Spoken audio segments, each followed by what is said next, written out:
Au nom puissant de Jésus-Christ. Amen. Gloire à Jésus-Christ. Bénissons le Seigneur pour la grâce et la gloire. Nous avons dans sa présence. Amen. Et nous rappelons que nous avons commencé une étude. Déjà, c'est la 3e semaine sur comment développer une vie surnaturelle. Comment développer une vie surnaturelle. La première des choses, n'est-ce pas, nous avons parlé beaucoup plus de la mentalité du surnaturel, où nous avons parlé de Nicodème, qui est venu voir Jésus ayant un état d'esprit dans lequel, en fait, il voulait une vie de miracle. Et Jésus lui dit, il faut que tu sois dans le royaume. C'est-à-dire, c'est une question pour nous de connaître et de comprendre. Le fait d'être dans nos vies sur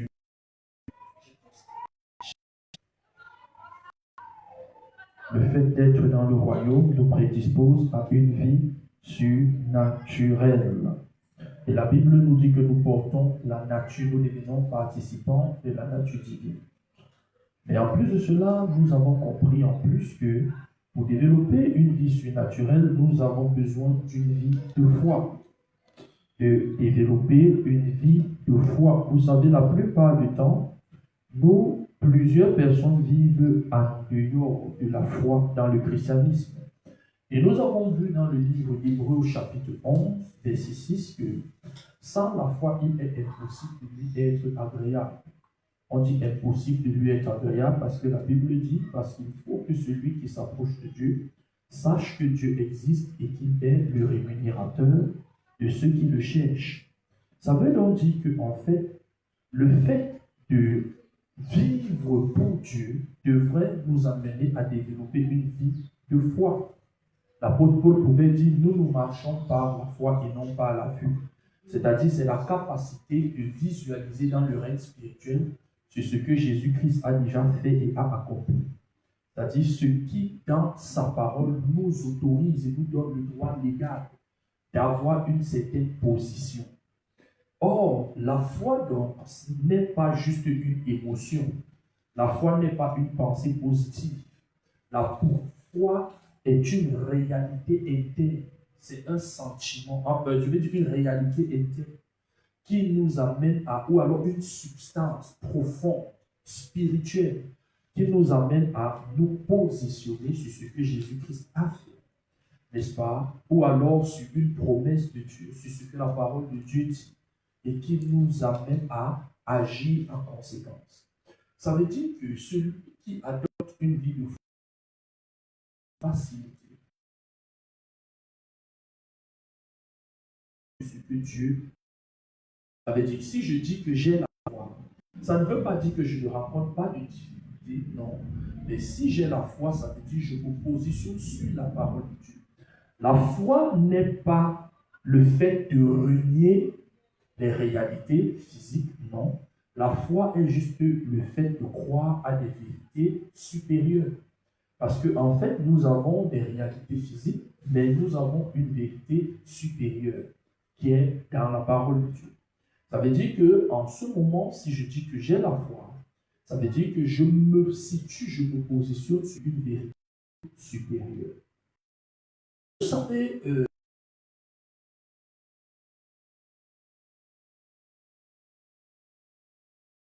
parce que la Bible nous dit, en Dieu, il n'y a rien d'impossible. C'est-à-dire, avec Dieu, il n'y a rien d'impossible, car rien n'est impossible à Dieu. Or, la même Bible dit, si vous avez la foi, rien ne vous sera impossible. Ça veut dire de la même façon que nous avons Dieu qui agit et qui règne dans le règne des impossibilités, celui qui a la foi aussi vit une vie d'impossibilité. Ça veut dire en fait les réalités qui sont impossibles à la vie humaine, je commence à les expérimenter parce que la Bible dit si vous avez la foi comme un grain de sénévé, rien ne vous sera impossible. Si la Bible nous dit donc rien ne vous sera impossible, il faut donc noter que en fait, celui qui a la foi développe donc cette vie surnaturelle à laquelle, n'est-ce pas, il se donne davantage. Gloire à Dieu.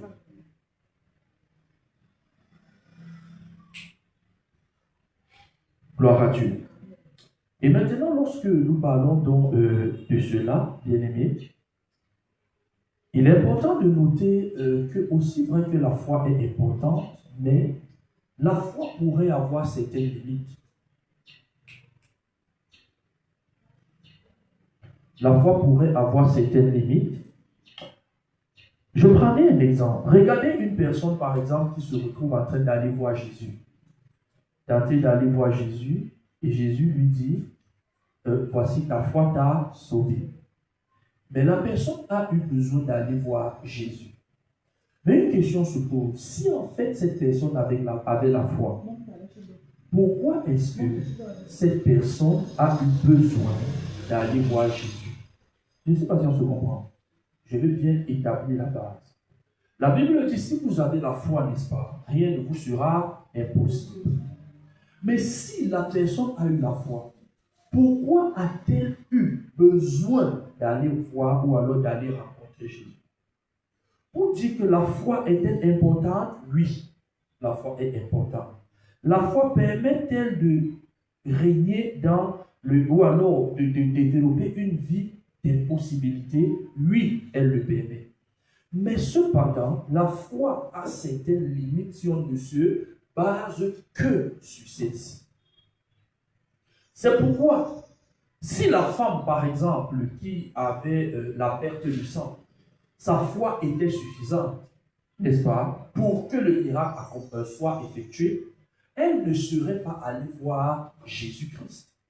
Elle pourrait dire, bon, comme j'ai la foi, je prie aussi, et en ce moment, j'ai la solution.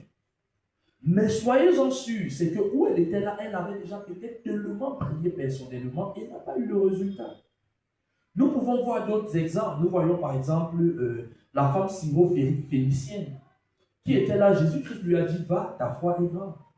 Mais si elle a eu cette foi, pourquoi donc a-t-elle eu besoin de voir Jésus-Christ? Si nous revenons même, nous voyons le centenier romain qui est venu rencontrer Jésus. Bon, il n'est pas venu en lui-même, il a envoyé ses disciples, et en fait ses serviteurs. Et il a dit, non, tu n'as même pas besoin de te déplacer, parce que moi, j'ai des chefs et j'ai aussi des subalternes.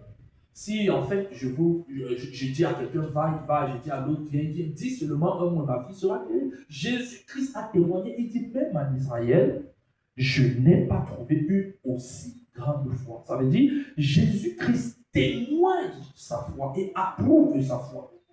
Mais pourquoi est-ce qu'il avait donc besoin d'aller vers Jésus malgré qu'il avait une foi qui était grande? Simplement parce que la foi seule ne permet pas qu'il y ait des transactions dans le règne spirituel. Il faut la puissance. Je ne sais pas si on se comprend. Je reprends.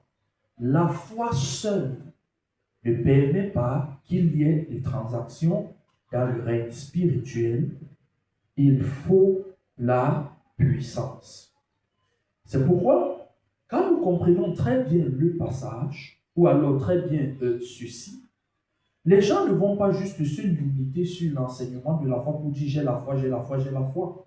Il est possible que tu aies la foi, mais tu as besoin d'une personne pour que le problème soit résolu. Pourquoi? Parce que tu peux avoir la foi, mais la puissance de Dieu n'est pas suffisante afin que le miracle soit effectué ou alors que le miracle soit accompli. Je ne sais pas si on se comprend. Donc c'est donc très important, bien aimé, de comprendre que la foi, n'est-ce pas, c'est la base, mais pour qu'il y ait la transaction dans le règne spirituel, il faut quoi? Il faut la puissance. Je voudrais que nous lisons premièrement un texte dans le livre de Marc, chapitre 5, du verset 25 au verset 34. Marc, chapitre 5, du verset 25 au verset 34. Je lis à partir.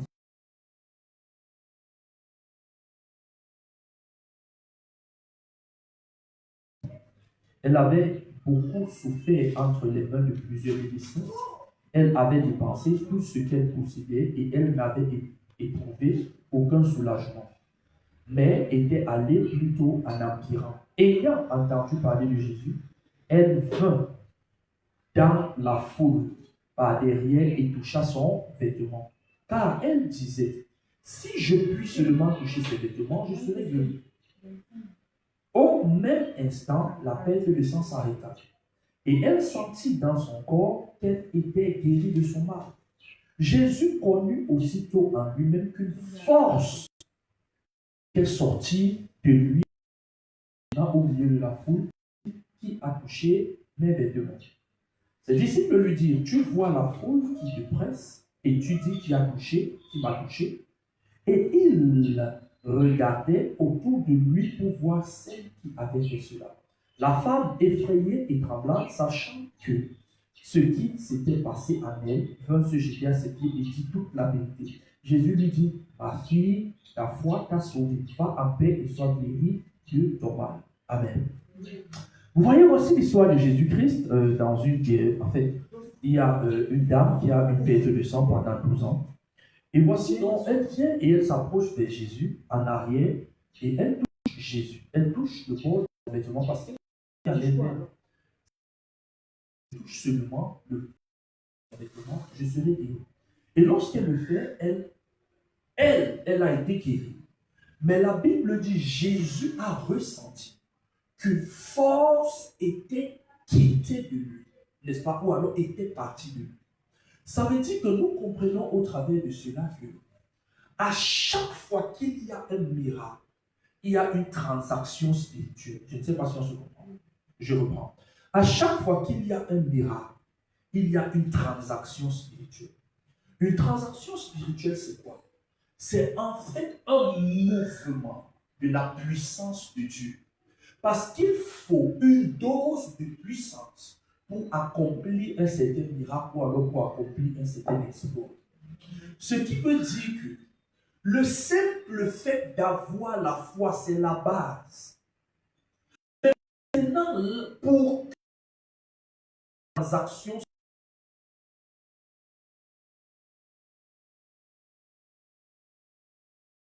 pour que Dieu est agréable à Dieu, pour que Dieu se manifeste, ou alors pour que le monde spirituel entre dans le monde de l'impossibilité, l'un des éléments, c'est la foi. Mais la foi en elle-même ne suffit pas. Parce qu'il faut qu'il y ait une transaction. Parce que lorsqu'on parle du règne de l'impossibilité, ou du règne du surnaturel, il s'agit de ce qui est au-delà de la nature. Or, pour faire de la nature, il faut que la puissance de Dieu puisse se manifester. Or, pour que la puissance se manifeste donc, il devrait donc avoir une transaction dans le règne de l'esprit. Je ne sais pas si on se comprend. Il devrait avoir une transaction dans le règne de l'esprit. Une transaction dans le règne de l'esprit. C'est pourquoi la Bible nous dit ici que Jésus sentit en lui-même qu'une force était quittée. C'est-à-dire, en fait, elle avait fait transférer la puissance nécessaire pour que la maladie puisse guérir. Or, elle pouvait avoir la foi, mais elle n'avait pas la puissance de Dieu nécessaire pour que son mal soit guéri. Ça veut dire qu'avoir la foi ne suffit pas, bien que c'est important. La puissance est importante afin qu'il y ait des transactions spirituelles. Je prendrai encore d'autres exemples pour que vous compreniez. La Bible nous dit que depuis le temps de Jean-Baptiste jusqu'à l'heure actuelle, le royaume de Dieu est forcé. Et il faut des violents pour s'en emparer. Ou alors, il faut user de violence pour s'en emparer. Ça veut dire que le royaume de Dieu est là, il est disponible. Mais ce n'est pas la force, c'est-à-dire pas la puissance, que le royaume devient manifeste. Autrement dit, s'il n'y a pas la puissance, il n'y a pas la réalité du royaume. Je ne sais pas si on se comprend. Ouvrons encore un autre passage qui est très important, Éphésiens chapitre 3, verset 20.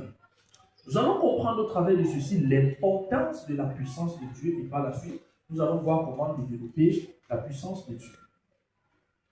Comment développer une vie surnaturelle. Nous parlons certainement d'activer des leviers de puissance. Activer Le levier de puissance. Éphésiens chapitre 3, verset 20. Éphésiens chapitre 3, verset 20. Il est écrit. Or, à celui qui peut faire par la puissance qui agit en nous, il faut bien noter, par la puissance qui agit en nous, infiniment au-delà de tout ce que nous demandons ou pensons. À lui soit la gloire dans l'Église, en Jésus-Christ, à toutes les générations au siècle des siècles. Amen. Gloire à Dieu.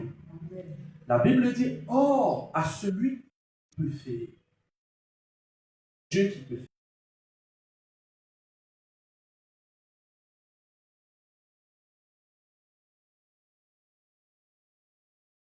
Oui, Dieu fait. Mais comment Dieu fait?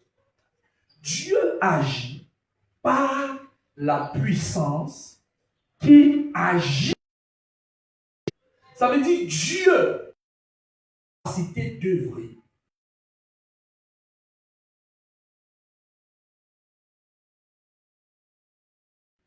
Je ne sais pas si on se comprend. Amen. Ça veut dire que si la puissance en toi n'est pas disponible, malgré la bonne volonté,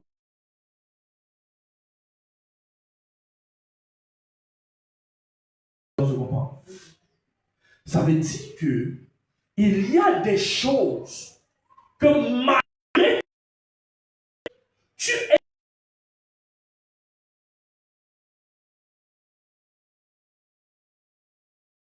Je ne sais pas si on se comprend. Je reprends. Même si tu as toute la foi du monde, il y a des choses que si c'est toi-même, par toi-même, tu deviens incapable si tu n'as pas la puissance nécessaire. Parce que Dieu agit par la puissance en toi. Nous voyons que quand nous lisons ce passage, nous le rapprochons avec ce que Jésus-Christ a dit. C'est presque la même chose. C'est vrai que là-bas, il a utilisé le mot « une force est sortie de moi », mais la force dont il parlait là-bas, c'était la puissance. C'est-à-dire qu'une puissance est sortie de moi. Ça veut dire que Jésus avait la puissance, mais il fallait une transaction, en fait, que la femme ait la foi pour que la puissance elle, soit active. Parce que la puissance sans la foi est inutile, parce qu'elle n'est pas activée. Mais il faut donc que la puissance se base, se développe sur une foi, sur la foi. Mais maintenant, la Bible nous dit que Dieu peut faire infiniment. La Bible précise bien au-delà de tout ce que nous demandons ou pensons. Ça veut dire que quand tu demandes à Dieu, si tu te rends compte que tu n'as pas la chose, n'accuse pas Dieu. Dieu peut faire au-delà de tout ce que tu demandes, même que tu penses. Donc, il y a des choses que tu penses seulement Dieu fait. Amen. On se comprend? Amen. Mais pour que ce soit possible, il faudrait que tu aies la puissance nécessaire pour rendre cela possible. Ça veut dire qu'à un moment donné, vous comprenez que le problème des gens, ce n'est pas que Dieu ne veut pas se manifester dans leur vie. Le problème des gens, c'est qu'il n'y a pas suffisamment de puissance pour qu'il y ait une transaction Amen. Dans le règne spirituel. Amen.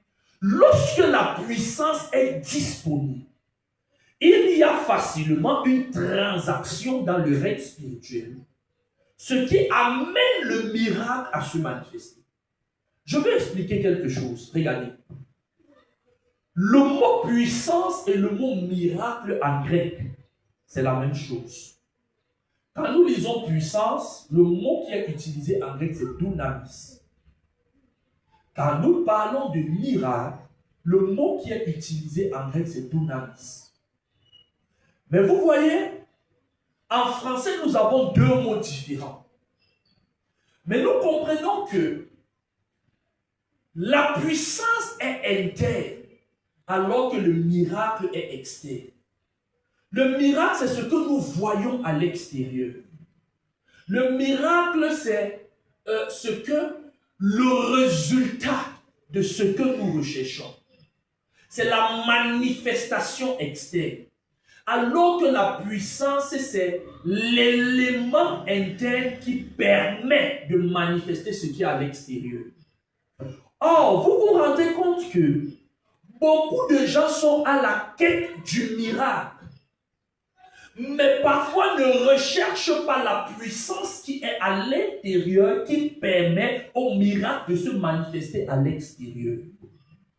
Parce que, en fait, lorsqu'on parle de dunamis, on est en train de parler de toute puissance ou alors de toute force, réalité spirituelle qui permet la manifestation du miracle. Ça veut dire que c'est un ensemble, que ce soit de l'intérieur vers l'extérieur, mais pour un changement, pour une transformation. Et les transactions spirituelles maintenant manifestent et accomplissent les miracles. Maintenant, imaginons donc que tu aies suffisamment de foi, mais il n'y a pas de puissance. Il ne peut pas avoir une transaction spirituelle. Et c'est pourquoi une pareille personne, il faudrait que cette personne prie pendant longtemps pour obtenir le résultat. Je ne sais pas si on se comprend. Parce que le principe, c'est quoi? Vous savez, la Bible nous parle dans le livre d'Apocalypse de la prière des saints. N'est-ce pas que nos prières, en fait, l'encens, c'est la prière, les coupes, il y a les coupes d'encens qui sont les coupes des prières des saints. Ça veut dire que, imaginons que peut-être toi, ta puissance soit peut-être un exemple à un certain niveau. Maintenant, le miracle là demande un degré de puissance que toi tu n'as pas. Il te faut donc passer plus de temps dans la prière pour que la transaction spirituelle puisse se manifester dans le règne de l'esprit. Or, lorsque toi, personnellement, tu n'as pas, j'ai envie de dire la patience, tu pourras peut-être penser que toi, Dieu ne t'exauce pas. Ce n'est pas qu'il ne t'exauce pas, non. Ce n'est pas qu'il n'a pas la volonté de t'exaucer, non. C'est juste que tu n'as pas encore accompli le temps qu'il faut, selon la puissance que tu disposes, pour que le miracle puisse se passer. Et c'est pourquoi parfois maintenant dans l'église, parfois on pense que certaines personnes, il y a un favoritisme. Que pour certains, Dieu agit, pour certains, Dieu n'agit pas. Mais ce n'est pas vrai. Dieu agit dans la vie de tout le monde. Mais tout dépend donc du facteur puissance. Je peux vous dire une chose. Il y a des choses peut-être que quelqu'un peut prier 1 heure de temps, il obtient. Alors que l'autre doit prier peut-être 48 heures pour obtenir. Pourquoi? Parce que le niveau de puissance de cette personne est tellement plus important que le niveau de puissance de la deuxième. Maintenant, celui qui doit prier 48 heures de temps, parce que quand il prie, selon le niveau de puissance, ça s'est rempli, ça s'est rempli, ça s'est rempli au fur et à mesure. Imaginons qu'il ait prié pendant 47 heures de temps. Et ensuite, il se décourage. Il dit que l'histoire là, vraiment, moi, c'est comme si seulement, moi, Dieu ne m'aime pas, pourquoi est-ce que, ainsi de suite, et il abandonne, il va faire autre chose. Il n'a pas obtenu ce qu'il voulait, ce qu'il désirait, pas parce que Dieu n'a pas voulu, mais simplement parce que, où il est là, n'est-ce pas, il n'a pas persévéré comme il devrait, selon le degré de puissance qu'il a. On se comprend, n'est-ce pas? Maintenant donc, un raccourci vis-à-vis de cela, c'est comme la femme à la perte de sang l'a fait.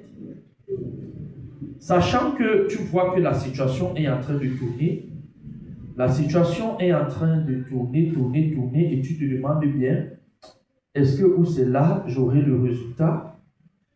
En ce moment, tu pars donc rencontrer une personne qui a une puissance plus importante. Écoutez, La Bible nous dit l'humilité précède la gloire. Beaucoup de personnes sont orgueilleuses. Parce qu'ils disent que non, moi aussi je prie, non, moi aussi je prie. Mes prières, tes prières. Tu es sûr que ce sont tes prières? Tu es sûr? Vous voyez, parfois, l'orgueil fait à ce que beaucoup de personnes, n'est-ce pas, ne comprennent pas certaines réalités. Écoutez, tu peux prier avec un homme de Dieu, tu obtiens quelque chose rapidement. Ça te donne l'impression que c'est trop facile. Éloigne-toi donc de lui et prie seul. C'est là où à un moment donné, tu vas comprendre que ce n'est pas aussi facile que tu penses. Amen. Les choses, tu as peut-être eu le résultat aussi simplement, aussi facilement, parce que l'homme de Dieu priait avec toi et la puissance de l'homme de Dieu a activé le miracle. Il y a certaines choses que tu peux même faire comme ça en tête. La puissance de Satan contre ta vie est plus importante que la puissance que tu disposes. Ça veut dire, si tu pars frontalement dans un combat, tu vas écouper. Maintenant donc, si tu as l'humilité de dire que bon, il y a un homme de Dieu qui peut au moins prier pour moi, qui peut m'aider, en ce moment-là, ce sera la bonne attitude. Ça veut dire que tu peux appliquer ta foi sur une autre personne qui a la puissance. Je ne sais pas si on se comprend. Parce que la foi n'est pas seulement, non, je vais prier, non. La foi, c'est aussi la disposition et l'intelligence, n'est-ce pas, qui te permettent de comprendre que non, ici, à un certain niveau, je dois reconnaître mes limites. Peut-être tu as besoin de plus de temps, peut-être même la puissance là de l'opposition est supérieure à ce que tu disposes. Donc tu ne peux pas avoir la victoire sur cela. Et avec simplicité, avec humilité, tu dis, Seigneur, me voici. Je vais pas voir ton serviteur afin que ceci puisse se passer. Gloire à Dieu. Donc nous voyons premièrement que la foi attire la puissance. Ou alors j'ai envie de dire, la foi active la puissance. C'est la première des choses que nous voyons, c'est-à-dire la foi active la puissance. J'ai envie de dire la foi attire ou alors la foi active la puissance. Ça veut dire, quelqu'un qui a la foi, il peut avoir une puissance qui est quelque part et il active cette puissance. Voyez, la Bible dit, croyez en Dieu. Jésus-Christ pouvait dire, croyez en Dieu et croyez en moi. Ça veut dire, il y a la possibilité de croire en Dieu et de croire en un homme de Dieu.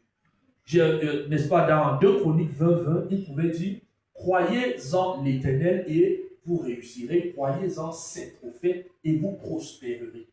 Ça veut dire qu'en fait, tu peux croire en Dieu, mais il y a aussi la possibilité de croire aux hommes de Dieu. Et il n'y a rien de mal en cela. Parce que beaucoup de gens pensent que lorsqu'on a la foi, on a uniquement la foi à Dieu. C'est pourquoi on va prier Dieu personnellement. Non. On peut avoir la foi, mais on croit à la grâce que Dieu a donnée à une personne. Et c'est sur ça, n'est-ce pas, qu'on se positionne afin d'obtenir notre miracle. Et c'est même la sagesse. Je ne sais pas si on se comprend. Parce que quand nous voyons la femme à la perte de sang, elle n'est pas restée prier elle-même.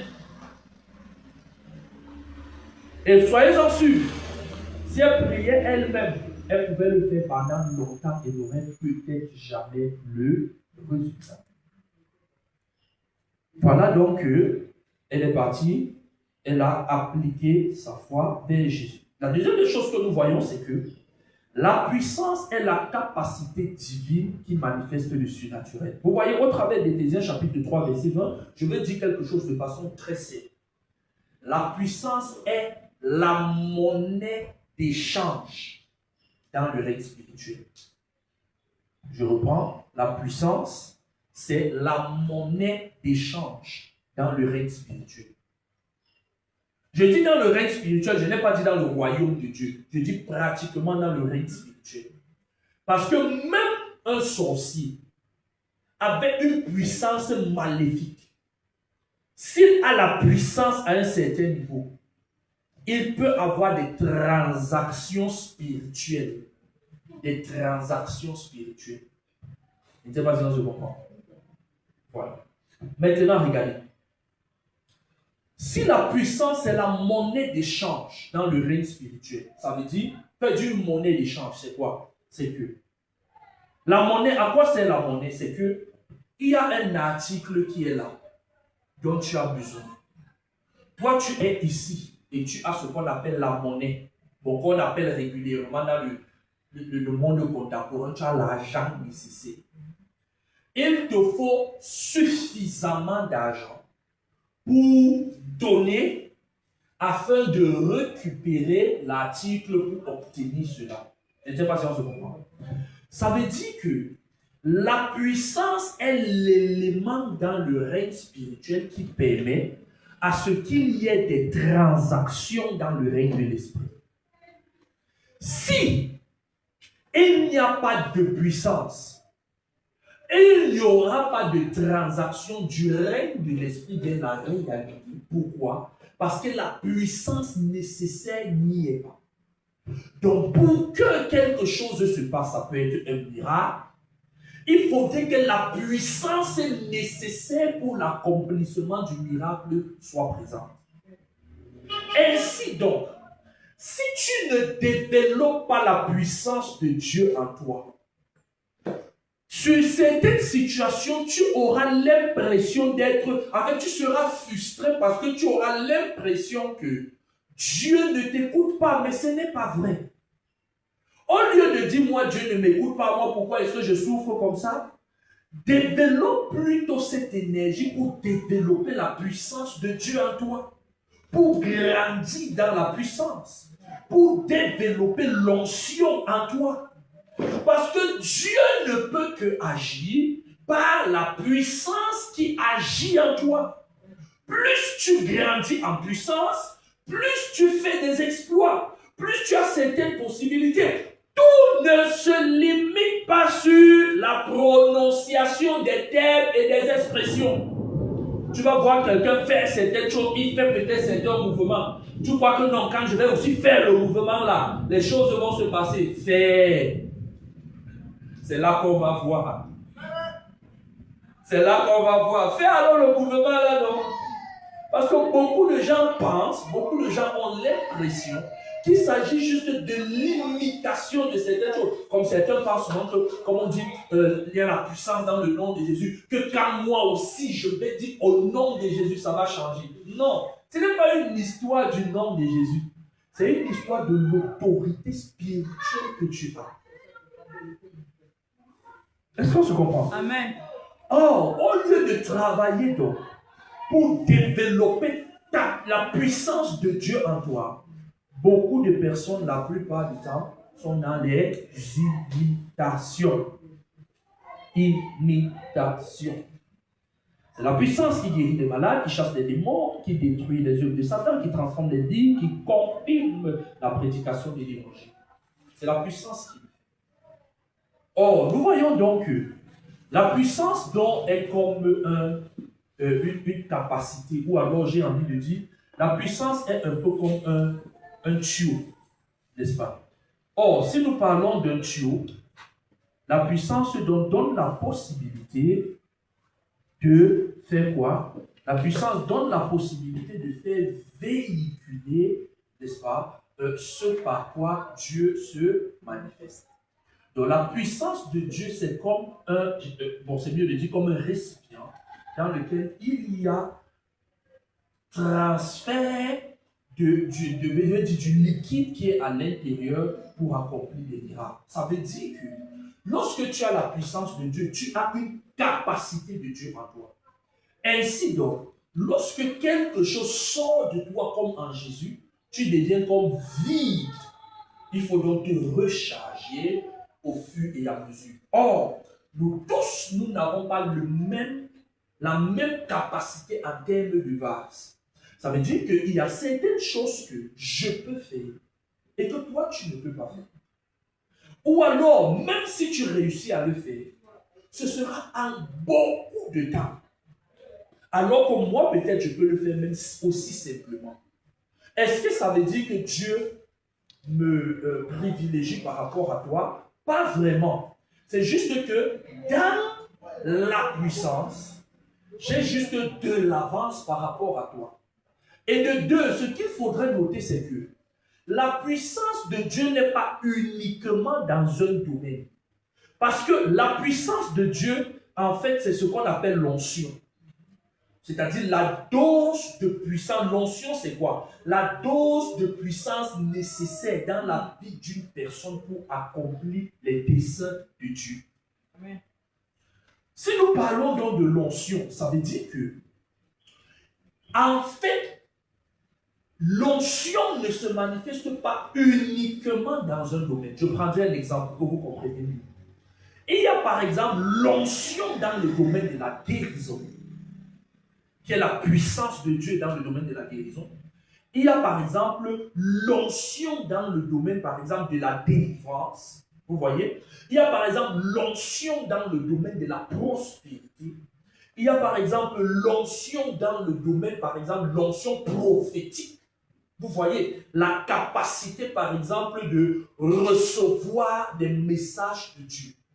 Vous voyez, il y a certaines personnes, parfois, pour recevoir même quelque chose de Dieu, il faut prier pendant longtemps. Alors qu'il y a d'autres personnes, en fait, ils sont plus ouverts à l'univers spirituel dans ce volet-là. Donc, il faut bien comprendre ce qu'on appelle la puissance. Ça veut donc dire qu'il y a l'onction dans divers aspects, Et maintenant, on grandit dans cette onction. Et c'est ce qu'on appelle généralement parfois les grâces. On peut dire une onction ou alors une grâce spirituelle, ainsi de suite. Donc ça, c'est déjà ce que je veux dire. Maintenant, comment développer la puissance de Dieu?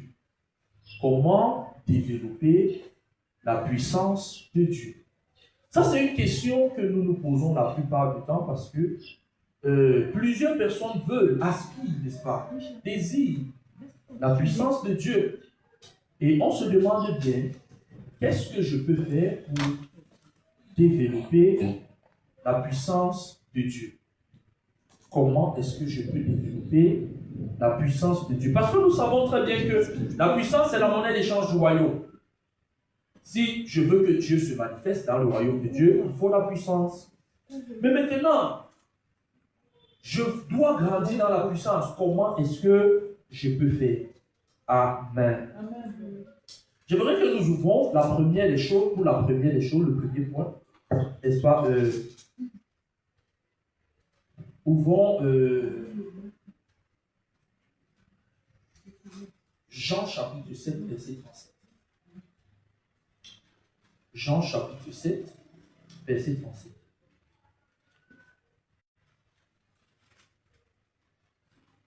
Jean chapitre 7,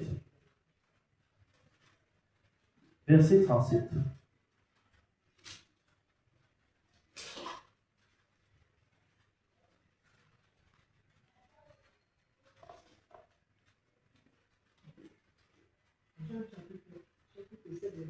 Oui, verset 37.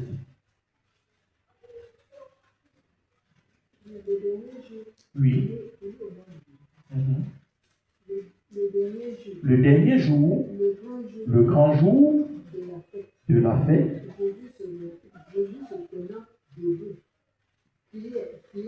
Jésus se tenant debout s'écria: si quelqu'un a soif, qu'il vienne à moi et qu'il boive. Non, ça va jusque-là. Si quelqu'un a soif, qu'il vienne à moi et qu'il boive. La première des choses pour développer la puissance, c'est la soif. Je ne sais pas si on se comprend. Je reprends. La première des choses pour développer la puissance, c'est la soif.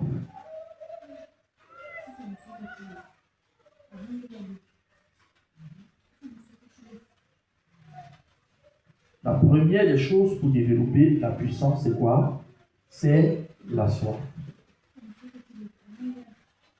Vous voyez, beaucoup beaucoup de gens n'aspirent pas à un certain niveau à la puissance de Dieu. Quand il n'y a pas d'aspiration, même Dieu ne peut pas te donner ça. Je vais expliquer ça autrement. Mon père, le prophète Rodin, des fois, l'habitude de dire, quand quelqu'un a soif,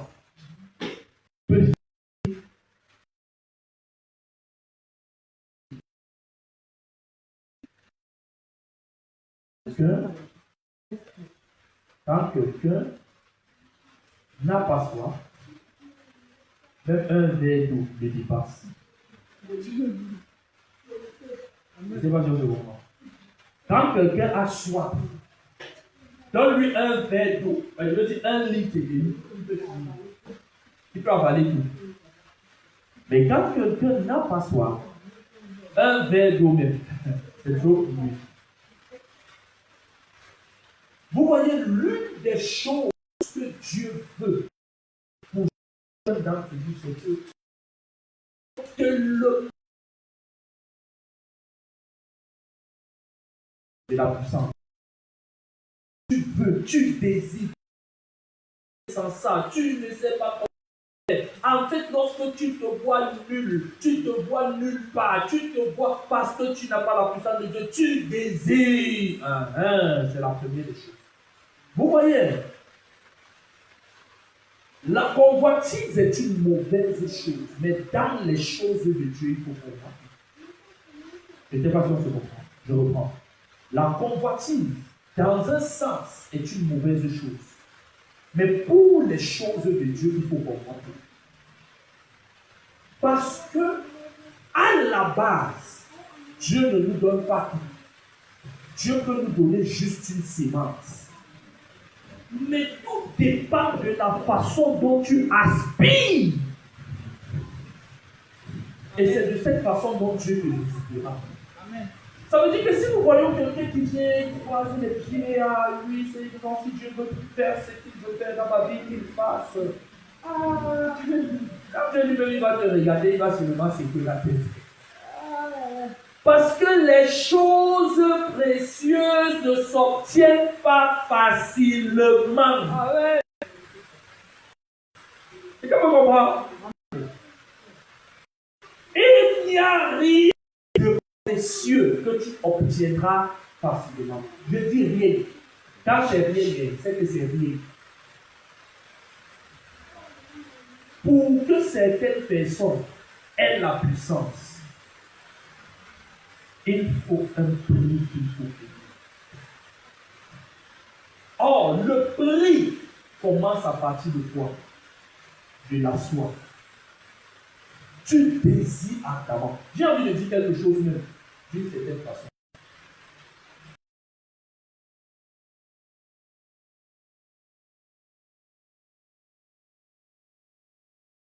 Et quand il vous dit aspirer au don, ce n'est pas l'aspiration que toi et moi nous connaissons. Le terme qui est utilisé en grec dans ce sens veut littéralement dire convoiter. Ça veut dire si tu restes là, tu n'as plus de sommeil parce que tu veux la puissance, c'est bien. Et je vais vous dire que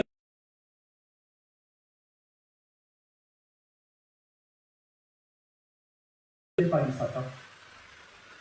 Et Dieu permet que ça vienne chez toi.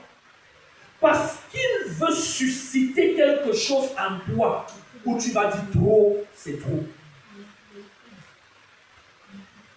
Parce que si en fait, tu es dans ta position de confort, tu vas t'en foutre. Pour que comme Dieu t'aime tellement, il veut t'amener dans ta position. Il n'est pas.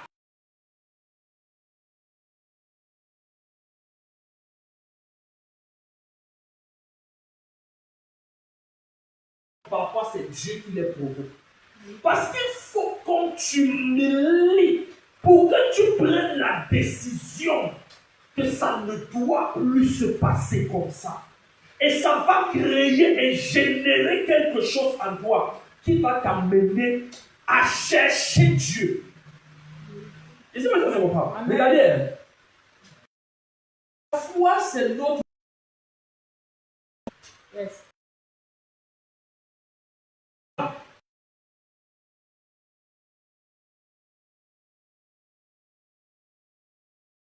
Tu connais prier.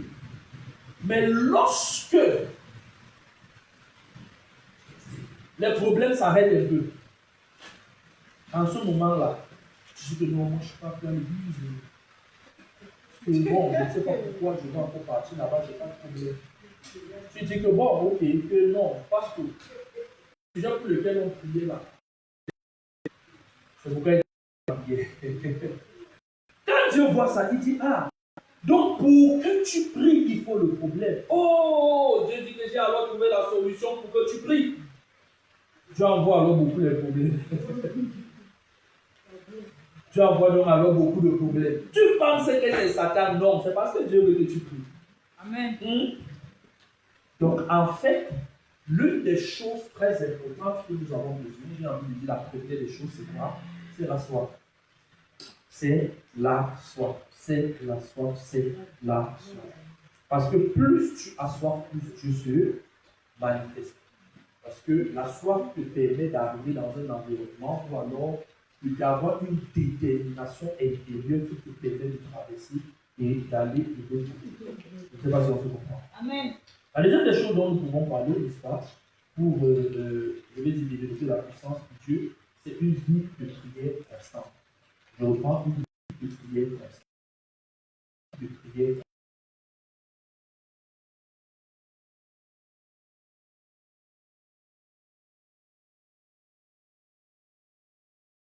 Développe la puissance de Dieu à un certain stade. Enlève-moi ce que tu as aux yeux là.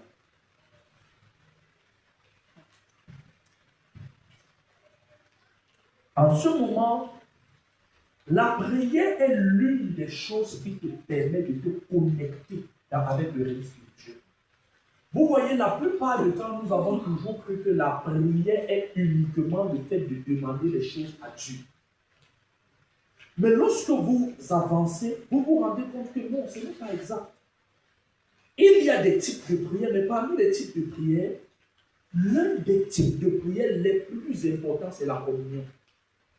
C'est-à-dire la communion avec Dieu ou alors avec le Saint-Esprit. Ça te permet de te connecter avec le règne spirituel.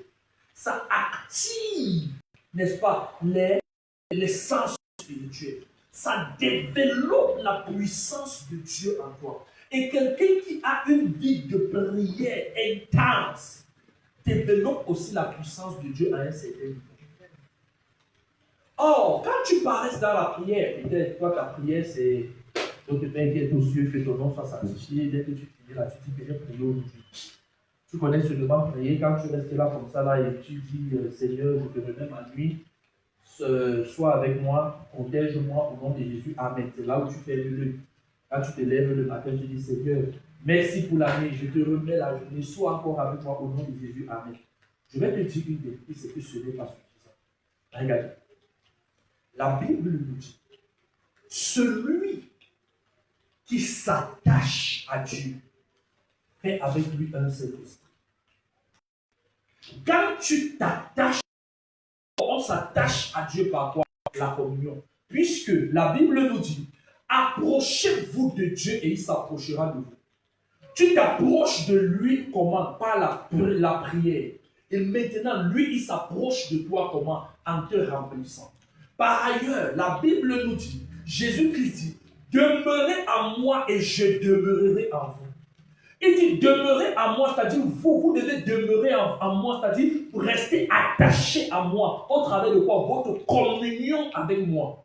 Et moi, je demeurerai en vous, ça veut dire la capacité de mon esprit va s'étaler, manifester. Plus tu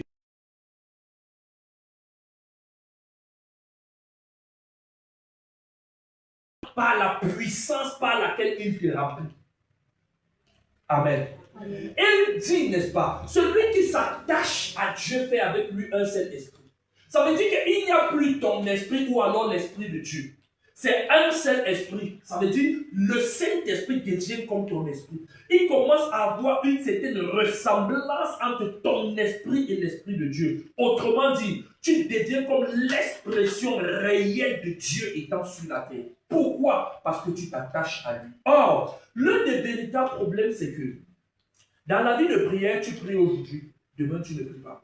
Tu pries aujourd'hui, demain tu ne pries pas. C'est pourquoi j'ai dit vie de prière constante. Écoute, au lieu de prier 4 heures de temps, chaque mois, n'est-ce pas?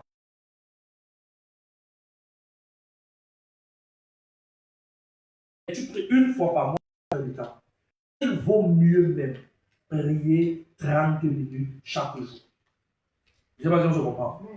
Parce que ce qui est important avec Dieu, c'est la constance, la régularité. Quand tu maintiens ta vie dans un système dans lequel tu passes beaucoup de temps à prier presque le même temps, ça développe la puissance de Dieu en toi selon le temps auquel tu t'exposes à Jésus-Christ. Il est donc important pour toi de développer une vie de prière constante. Et la vie de prière constante, comme je le dis, ce n'est pas la prière, Seigneur, fais ceci, Seigneur, fais ceci. Non, c'est le type de prière de communion. Et quand on parle de type de prière de communion, l'une des choses, par exemple, c'est de parler en langue. Parce que le parler en langue, tu communies avec le Saint-Esprit. En fait,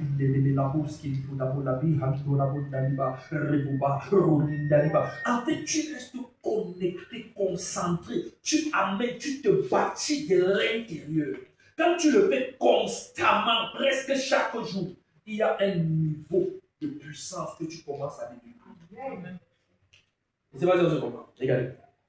Je crois que j'ai déjà parlé ici de l'histoire de quelqu'un qui avait découvert un secret par erreur. Il dit bien par erreur, il a découvert un secret. Vous voyez, c'était quelqu'un, c'était un homme qui avait pris l'engagement de travailler pour Dieu. Et il a dit, en fait, il travaillait d'abord, c'était je crois au Canada, si je bonne mémoire, il travaillait, il avait un travail et il a ressenti intérieurement que Dieu voulait qu'il se donne à lui. Et comme on travaille 7 heures de temps par jour, il s'est dit, bon Seigneur, voici maintenant, je vais maintenant commencer à travailler pour toi. Et mon travail, c'est la prière. Au lieu de, comme je ne vais plus partir au travail, il a dit, pardon, toi, occupe-toi aussi de mes besoins. Mais maintenant, moi, je vais travailler pour toi, c'est-à-dire, je vais travailler 7 heures de temps. Et quand il dit donc, je vais travailler 7 heures de temps, il fait exactement comme s'il partait au travail. Il porte sa Bible et il part à l'église et il commence à prier. Et son but et son objectif, c'est de prier pendant 7 heures de temps. Mais vous voyez, prier pendant 7 heures de temps n'est pas facile. Ce n'est pas facile. Il commence les prières de ceci, il finit. Il commence les sujets de prière de cela, il finit. Il commence les sujets de ceci, les sujets de prière de ceci, il finit. Tous les sujets qui étaient dans sa tête, c'est fini. Et alors, pour honorer quand même sa parole, il dit, je vais encore prier quoi? Il dit, bon, comme je n'ai plus alors rien à prier, je vais maintenant alors parler en langue, c'est quand même la prière. Rababa rolinde de la bo hilando la bonda ibalahindo de be raba razo la bo rega ribando jusqu'à 7 heures de temps. Un jour, habitué à pendant quelques semaines plus tard, avec quelques semaines plus tard, se retrouve dans une situation, papier paralytique. Directement, il prie par le paralytique se lève. Il voit une personne. Il a une sensation que il doit avoir un problème comme ça, comme ça. C'est une sensation qui est interne. Il se pose la question, je demande ou alors je ne demande pas. Et si ce n'est pas vrai, il dit qu'en tout cas, je ne perds rien si je demande. Après, il dit que non, madame, est-ce que vous avez un problème comme ça, comme ça, comme ça, comme ça là? Elle dit oui, exactement. Il part, il prie directement le problème, résolution. Il a commencé à faire les mots. À un moment donné, il rentre en lui-même, il dit, mais qu'est-ce qui se passe? Comment je réussis déjà à faire des exploits pareils, des malades guéris, des paralytiques marchent. Il était. Et quand il a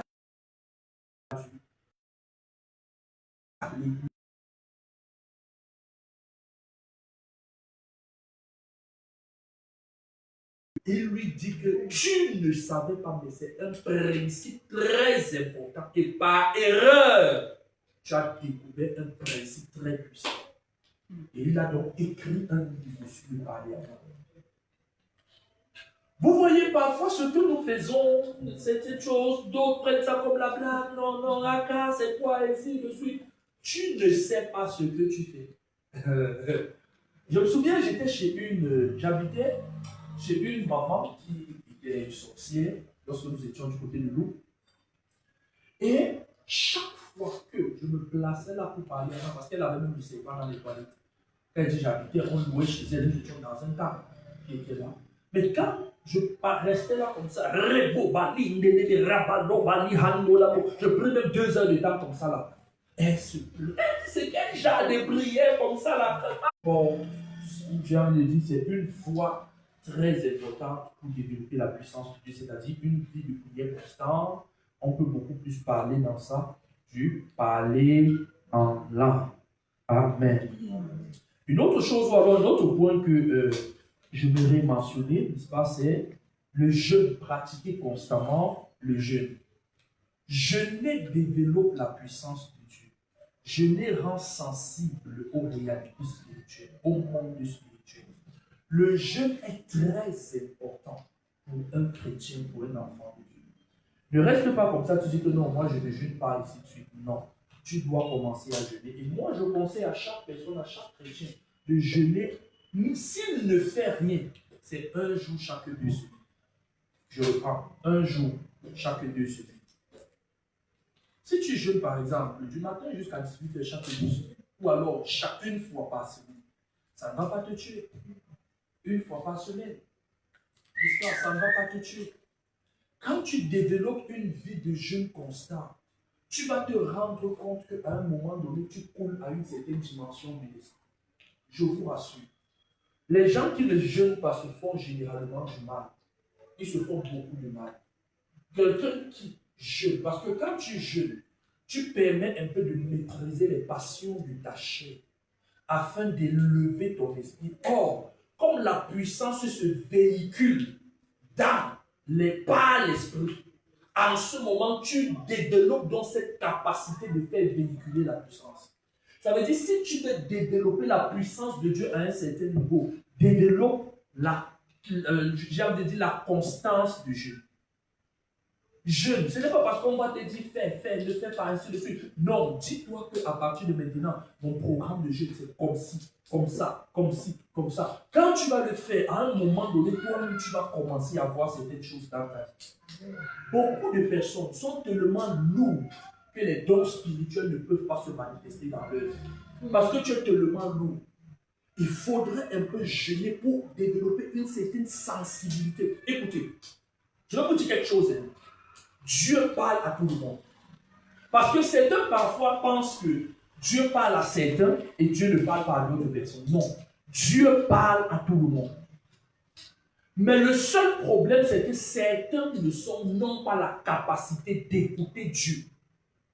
Je reprends. Dieu parle à tout le monde.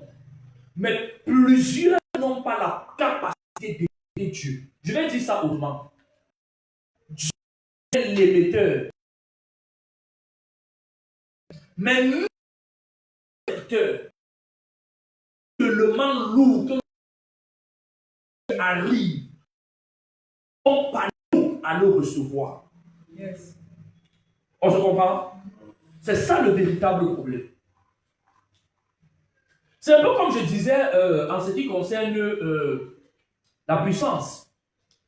Tu peux pas prier, tu pries seulement que le puissant. Mais à un moment donné, tu penses que Dieu, lui, il est là, n'est-ce pas? Lui, il ne fait pas, ou alors lui n'agit pas. Ce n'est pas que Dieu n'agit pas. Dieu a même la volonté d'agir. Dieu a la volonté d'agir comme un parent veut aider son enfant. Tout ce que tu demandes, en fait, Dieu, lui, il désire te donner cela. Mais l'un des problèmes, c'est que parfois, tu n'as pas la puissance nécessaire pour faire bouger les choses dans le règne spirituel. Donc, au lieu d'accuser Dieu, d'accuser l'action de Dieu, accusons-nous nous-mêmes. pourquoi est-ce que je ne reçois pas les messages que Dieu me transmet? Il faut que je passe plus de temps avec lui. Il faut que je jeûne plus longtemps. Il faut que je. Donc le problème n'est pas Dieu, le problème c'est toi.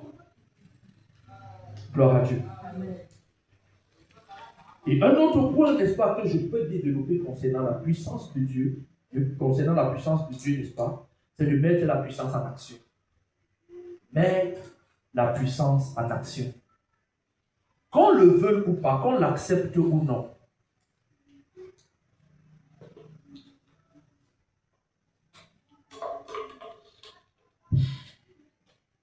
Qu'on l'accepte ou non, quelqu'un qui s'exerce a toujours plus d'avantages que celui qui ne s'exerce pas.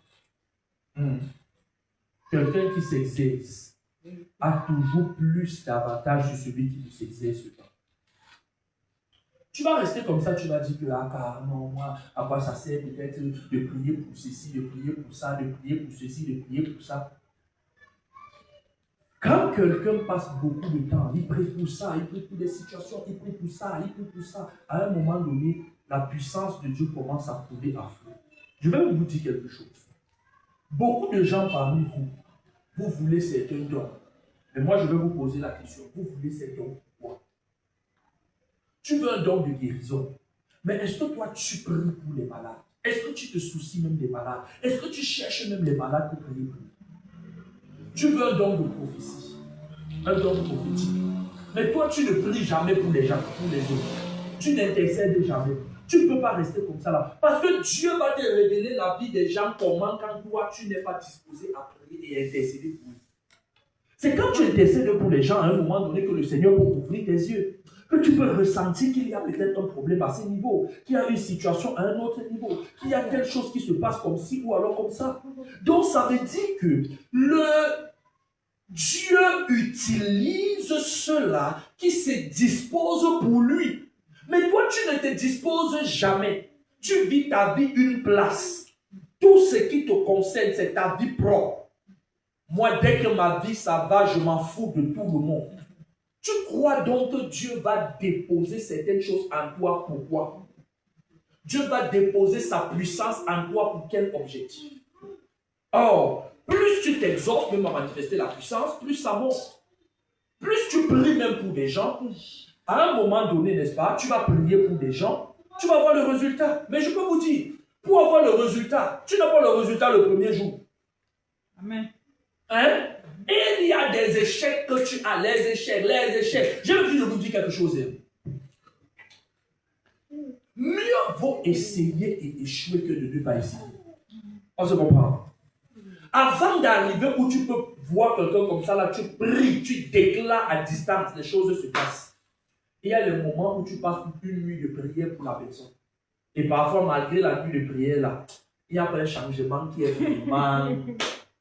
Non, disons-nous les vérités. Parce que si tu crois que tu vas aussi te placer, tu vas faire parfait comme ça, là. Ah, ça ne marche pas comme ça. Oh. On grandit dans la grâce. On grandit dans l'onction, on grandit dans la puissance. Quand vous voyez quelqu'un, un prophète qui se place comme ça et il raconte la vie de quelqu'un, ça n'a pas toujours été comme ça. Il y a un jour où il a dit des choses qui n'étaient pas correctes. Et c'est pas si on se comprend. Il a dit que non, je vois l'oreille gauche. L'autre dit non, c'est l'oreille droite. Ok, bon, l'oreille droite. Avec l'oreille. On considère que c'est l'oreille. Il y a les jours, c'est-à-dire, en fait, le don, c'est quoi? Le don, c'est que Dieu impulse quelque chose dans ton esprit.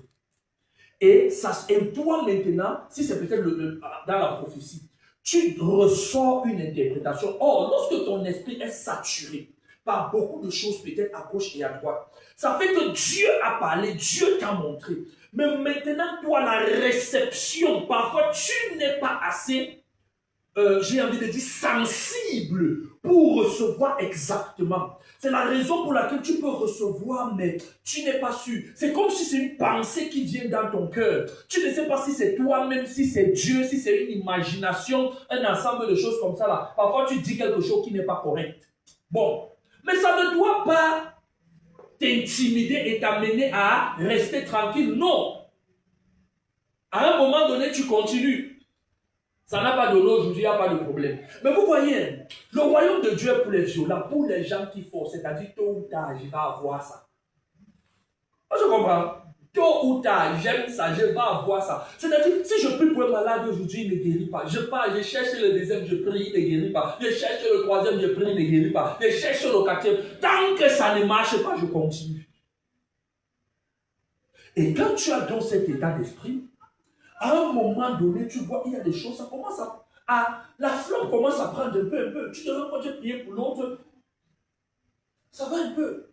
J'ai prié pour l'autre, il y a un changement. J'ai prié pour l'autre, ça n'a pas donné. Mais l'autre ici, ça a donné. Au fur et à mesure, tu montes. Et même dans ce qui donne, il y a dimension et dimension. Amen. Il y a la dimension que quand tu vois la personne, toi-même, ta foi descend d'abord. Tu dis que, hey, l'histoire-ci. Bon, tu dis prions, seulement prions. Mais intérieurement, tu n'as pas la conviction à un certain standard. Et vous voyez, les choses avec Dieu sont de telle façon que, quand à un moment donné, tu as déjà vu Dieu à l'œil, pas tes prières, sur un point, sur deuxième point, troisième point. Quand le quatrième va arriver, tu auras eu certaines convictions. Je ne sais pas si on se comprend. Ça veut dire qu'en fait, Dieu est de telle façon qu'il si aujourd'hui je prie pour quelqu'un qui a les maux de tête, il est guéri. Peut-être demain, il y a une autre personne qui a les maux de tête, je prie pour lui, il est guéri. Après demain, il y a un autre qui a les maux de tête, je prie, il est guéri. Quand je vais m'avancer vers le quatrième, j'aurai plus d'assurance. On se comprend? Mais maintenant, parfois pour avoir la première personne qui est guérie, parfois c'est compliqué. C'est pourquoi tu dois prier, même si ça ne donne pas. Il dit, si tu continues, ça donne, ça ne donne pas. Tu es seulement parce que tu veux, tu aspires.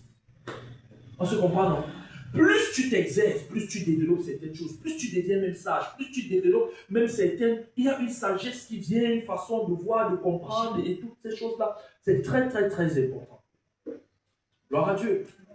Il faut donc noter, bien aimé, que la puissance de Dieu se développe avec l'exercice. Ne pense pas que quelqu'un qui se retrouve comme Pasteur Christ, il se retrouve à un niveau où on a mis peut-être 14 paralytiques là. Il dit 1, 2, 3, 4, 5. Il les cite comme ça là. Rise up, you are healed. Levez-vous, vous êtes guéris. Tous se lèvent comme ça là. Ils commencent à sauter. Les gens qui étaient sur les fauteuils roulants, les gens qui étaient couchés là comme ça d'une certaine façon, ne pense pas qu'il est arrivé là en un jour. C'est le travail. Il a travaillé et parfois même il y a eu des échecs. Échec ne veut pas dire échec. Échec veut seulement dire peut-être la dose de puissance n'est pas nécessaire.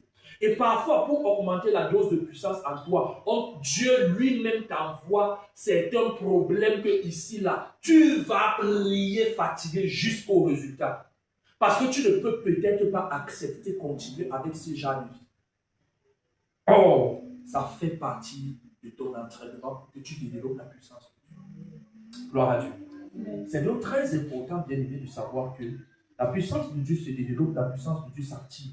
Il y a des points qui nous amènent à développer la puissance de Dieu. Un autre point aussi qui est très important, en fait, nous l'avons déjà vu au niveau de la foi, mais nous le voyons encore au niveau de la puissance parce que ça permet aussi de développer la puissance de Dieu, c'est la parole de Dieu en toi. La parole de Dieu en toi. Quand ne vous mente pas, plus tu es rempli de la parole de Dieu, plus tu as accompli les exploits de Dieu. Beaucoup de gens sont vides de parole. Quand la parole est en toi, la parole se manifeste d'une certaine façon. Je me souviens lorsque j'étais à Tombay, il y a un jour que j'ai expérimenté, j'ai lu 75 chapitres de la Bible la même jour. J'ai lu pendant presque 8 heures de temps. Quand je lisais à un moment donné, mais que je sentais mes yeux d'une certaine façon, j'ai lu jusqu'à... Je sentais la puissance de Dieu envahir mon corps. Et à un moment donné, quand je suis arrivé, j'ai trouvé une femme qui avait l'oreille qui était bouchée. J'ai dit, pendant que je parle, l'oreille s'ouvre maintenant. À l'instant présent, l'oreille s'est ouverte. Je dis ça pourquoi? Quand tu es rempli de la puissance, je vais dire de la parole qui ressort un miracle. Je ne sais pas si on se comprend. Je repars. La parole qui ressort un miracle. Ça veut dire c'est comme si tu emmagasines la puissance en toi. Beaucoup de personnes, la plupart du temps, ne sont pas conscients de ce qu'on appelle la puissance de Dieu. Ne lisent pas la Bible, mais ils le font pour leur propre désavantage. Nous n'avons pas encore parlé de la puissance de la parole. Un jour, nous parlerons réellement de la parole. Je peux vous rassurer que la parole a un effet assez puissant que parfois tu peux être délivré seulement en disant la Bible. Parce que beaucoup de gens pensent seulement que la délivrance, c'est seulement comme on regarde, on dit au nom de Jésus, je chasse les démons, et ainsi de suite. La Bible nous dit, vous connaîtrez la vérité vous rendra libre.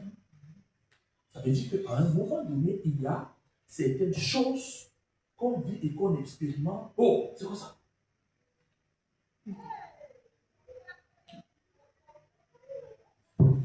Certaines choses qu'on expérimente simplement parce que la puissance de Dieu se manifeste. Je veux dire, parce que la parole de Dieu gros.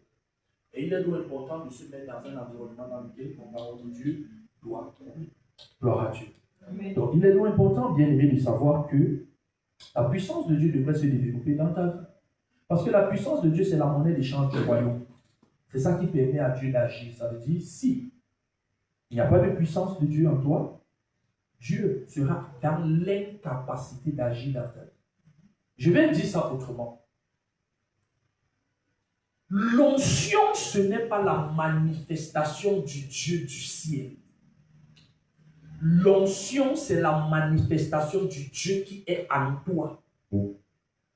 Ça veut dire que pendant que tu pries, ne regarde pas comme si c'est le ciel qui est en train d'agir ou alors le Dieu qui est au ciel qui est en train d'agir. Mais pendant que tu pries, sache que c'est le Dieu qui est en toi, le Dieu que tu portes, que tu es en train de transférer. Ça veut donc dire que s'il n'y a pas action, le problème, ce n'est pas Dieu qui est au ciel, c'est toi-même. C'est parce que tu n'as pas suffisamment porté et emmagasiné ce Dieu-là. Je ne sais pas si on se comprend. La Bible dit Dieu peut faire infiniment au-delà de tout ce que nous demandons ou pensons, mais par la puissance qui agit en nous. Ce n'est pas par la puissance de Dieu du ciel, mais par la puissance qui est en toi. C'est pourquoi, lorsque Jésus-Christ a parlé à ses disciples, il leur a dit ne partez pas encore prêcher l'évangile si vous n'avez pas reçu la puissance d'en haut. Il a dit mais vous recevrez une puissance lorsque le Saint-Esprit sera survenu sur vous et vous serez mes témoins. C'est-à-dire, c'est la capacité d'amener Dieu à agir. Amen. Nous tous, nous n'avons pas la même capacité à amener Dieu à agir. Non.